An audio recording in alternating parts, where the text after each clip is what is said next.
Mama's Boy! Magandang umaga nga pala. Hello world, Luzon, Visayas, Mindanao, pati na rin sa mga kababayan natin na taga Korea. Saan ka man lupalok ng buong mundo. Kala mo naman madaming nanonood ha. A day in my life as a Dora Explorer.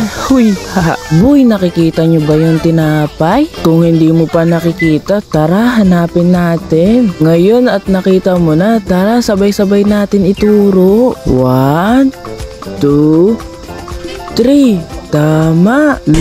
Uy, tara't mag-almusal. Simple nga lang pala ang almusal natin ngayon. Ininit lang sa oven tapos pwede nang lagyan ng butter. Pinoy na Pinoy nga lang pala ang dating. Ang pinagkaiba hindi yung pandesal.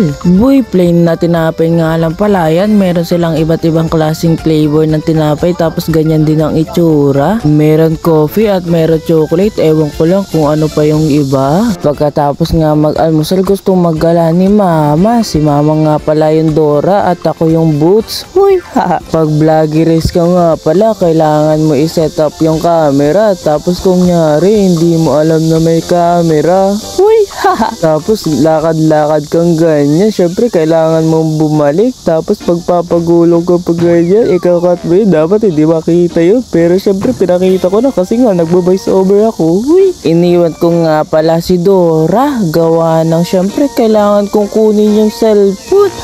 Doon nga pala tayo pupunta. Maghahanap tayo ng unggoy na kauri ko. Uy, tamang-tama nga lang palang tawagin na Dora si Mama. Gawa ng maikli yung buhok niya. Uy, Uy, ayan nga, ang daming bulaklak sa paligid. Iba't iba. Ayan nga yung napapanood kong pinandidesign nila sa mga flowers. Yung tipong ang gaganda nila tingnan. Pero pag inamoy mo, abantot. Yung maganda ka tapos amoy putok.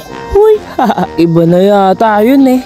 Boy, meron nga din palang mabango pero mas more on mabantot or hindi ko lang talaga naamoy. Si Dora nga nanguha ng bulaklak sa kanilagay sa tenga. Boy, asahan mo kapag may bakanteng lote meron halaman. Madalang lang yung walang halaman pero hindi ko lang alam sa ibang lugar. Habang pinapagulong-gulo ko nga pala si Mama nakikipagchismusan. Dora naging chismosa. Ang lalaki nga pala nung talong nila dito. Grabe. Kulay pink nga pala yung bulaklak. Panigurado makaleni to. Uy, Boy, malapit na nga pala tayo sa pupuntahan natin. Habang pinapagulong ko nga pala si Mama, parang nakakagala na rin kasi ang gaganda talaga ng lugar. May nakita nga pala kaming dalawang tao sa ilog. Akala ko nga nang una nanghuli ng isda, yung pala nangunguha ng suso. Ang sarap nga pala tingnan sa mata. Gawa ng napakalinis. Nung nasa Pinas nga pala si Mama, hindi siya makalabas kasi nga madumi. Kunting ano lang, baka magkasakit siya agad. Kaya naman bahay at simbahan lang ang punta.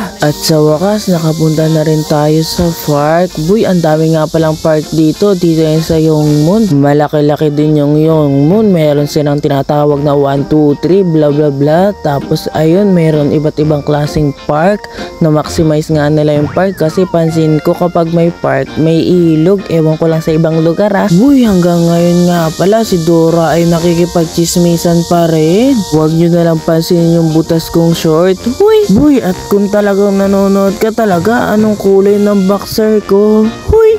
Pwedeng-pwede pa naman suotin yan. At para mapil mo yung view, paparinig ko sa iyo yung tunog ng park.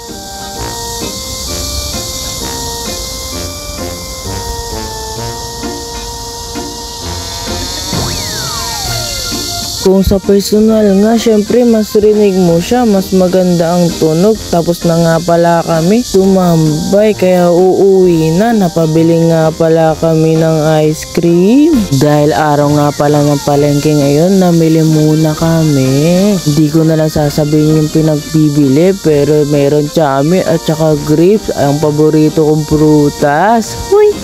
Pagkatapos mamili, umuwi na. Hindi nga pala ako nakapag-video. Diyan nga pala yung vlog ko sa chicken, yung may cheese ball. Nakalimutan ko yata ilagay yung location. Kinagabihan nga, lumabas ulit ako. Tapos ayan naman yung kabilang park para mapakita ko. Boy, naglalagas na nga pala yung mga puno. Ibig sabihin, panahon na para magtaglagas at malapit na magpanahon ng cherry blossom. Hindi na nga pala ako makapaghintay at makita yon.